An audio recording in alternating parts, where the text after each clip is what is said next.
Prime Minister Modi, who's currently conducting a roadshow in Varanasi. Let's take a look.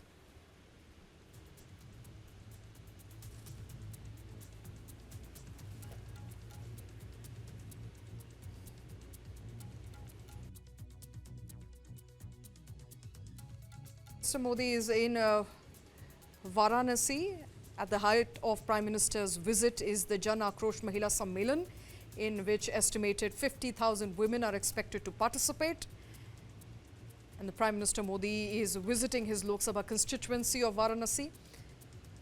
Comes amid a packed schedule, but its timing and structure points to a wider political purpose. In a major development push, Prime Minister is visiting the city today. Prime Minister will participate, as I mentioned, in large Mahila Sammelan, launch projects worth 6,350 crore rupees spanning across critical sectors like infrastructure, healthcare, water, tourism and urban development. While the visit includes the launch of development projects, the visit is also expected to bring a renewed wave of optimism with several people-centric initiatives aimed at improving quality of life. So while it is centered around development projects, this is also BJP's electoral messaging there, and the fact that Prime Minister is also a part of the Jan Akrosh Mahila Sammelan, hinting at BJP's coordinated strategy to corner the opposition over women's reservation. My colleague Brijesh Pandey is joining us with more details. Brijesh, several people-centric policies are being launched there by the Prime Minister, worth approximately 6,500 crore rupees. But there's a lot of politics there as well, apart from development projects that Prime Minister will be launching. Well, absolutely, and I think it is in sync with what the BJP has said during the time when the women bill was defeated on the floor of the House in the Lok Sabha.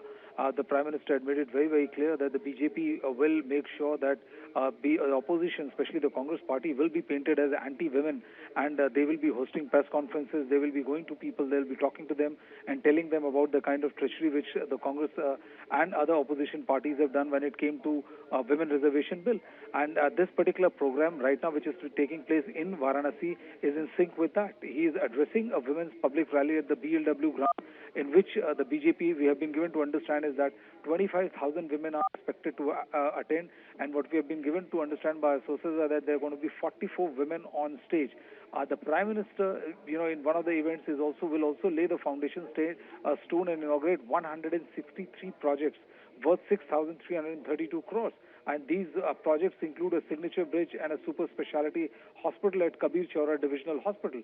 So these are apart from the projects which the Prime Minister is going to be unveiling. One of the key factors is going to be this particular Jan Akrosh rally, the women public rally at the BLW ground, where the Prime Minister will be telling these women that how the opposition parties did not help the government to pass the all-important women reservation bill, the Nari Vandan bill, which would have made sure that in the next election only, from the next election only, they will be able to get a reservation of 33%. Minister there, of course, currently on your screens. He's in Varanasi. Let me quickly take you through some of the projects that he'll be launching, from rural drinking water schemes to modern healthcare facilities, tourism upgrades. The projects worth 6,500 crore rupees. They're designed to create long-term impact for livelihoods, connectivity. The Prime Minister will also be flagging 2 new train services, enhancing links between key cities, strengthening access to major religious destinations. The visit underscores a continued focus on transforming Varanasi into a modern urban hub while preserving its culture, its spiritual legacy, and offering a vision of growth, connectivity and opportunity for people of the region, but particularly women there, as Prime Minister will be taking part in a Mahila Sammelan, a Jan Akrosh rally, trying to corner the opposition parties, including the Congress party, for not allowing the women's reservation bill to be passed in the parliament. Now, the politics of it, of course, is important. Brijesh Pandey continues to be with us. Brijesh, this is also tied to, as I mentioned, the broader political shift. Given the centre's setback on women's reservation bill, the BJP has also now moved quickly to foreground the issue in the state. In fact, Yogi Adityanath's government has also conducted multiple programs and outreach campaigns around this issue. Well, I think, the Bharatiya Janata Party views that the required number and any kind of constitutional amendment requires a two-thirds majority for any bill to pass, and the government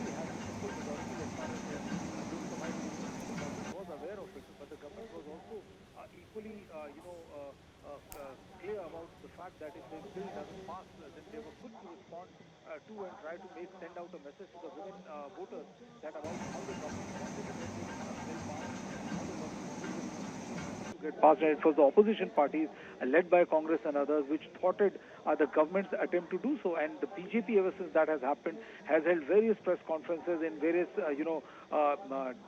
interviews to journalists or in speeches and in addressing rallies.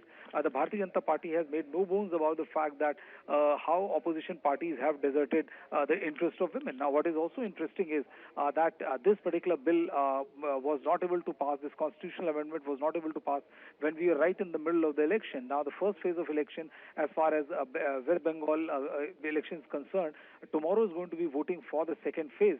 And the BJP feels that all its emphasis on women vote and how women reservation bill was not allowed to pass in the lower house will have an effect or impact the voting the voting process as far as the women voters are concerned. So it's a big outreach to the women voters, and the Prime Minister and the Bharatiya Janata Party feels that given the track record of Prime Minister in launching schemes which has been very beneficial for the women folk, they feel that this particular attempt by the BJP will also yield the desired political reaction.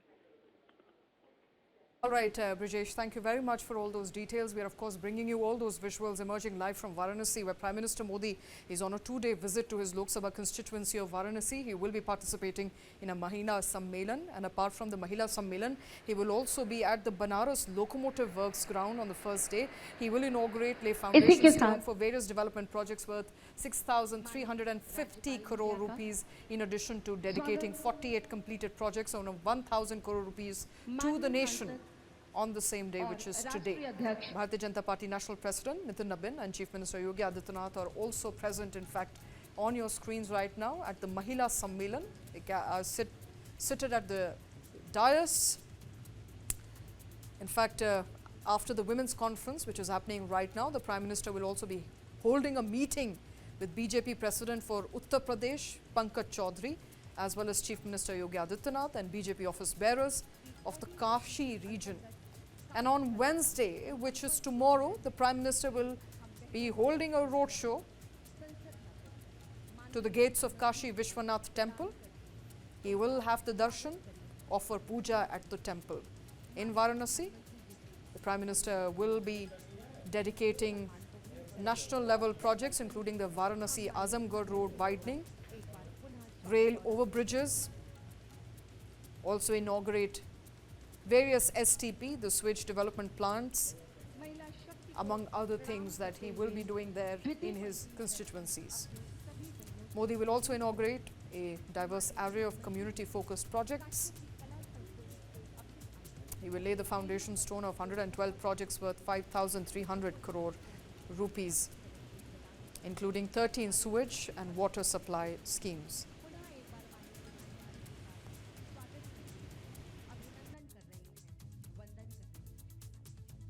Right now, we'll be bringing you all those details